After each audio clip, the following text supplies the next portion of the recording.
दोस्तों आज हम आपको सबूत के साथ दिखाएंगे कि पवन सिंह शराब पीते हैं। आप देख सकते हैं पवन सिंह के हाथ में एक शराब का गिलास है। अगर आपको नहीं दिख रहा तो आप जूम करके देख लीजिए।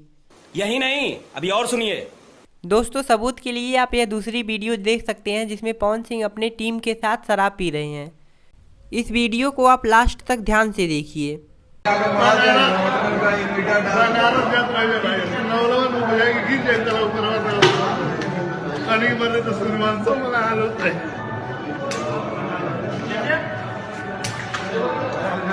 ले लो भाई। कैमरा कैमरा मत निकले पूरा।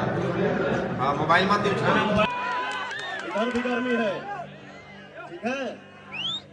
दोस्तों अगर एक फैक्ट की बात करें तो पवन सिंह का कैरियर डूबने के बहुत नज़दीक है। यह बात मैं नहीं कह रहा हूँ, आप इतिहास देख सकते हैं भोजपुरी का। गुड्डू रंगीला और राधे श्याम रसिया भोजपुरी से किस तरह विलुप्त हो गए। उन लोगों का कसूर बस इतना था कि वे सब शराब पीते थे और पवन सिंह भी वही गलती करते हैं। और वो दिन दूर नहीं जब पवन सिंह भोजपुरी से विलुप्त हो जाएंगे। अगर वीडियो पसंद आई हो तो वीडियो को लाइक कर दीजिए और चैनल को सब्सक्राइब कर लीजिए।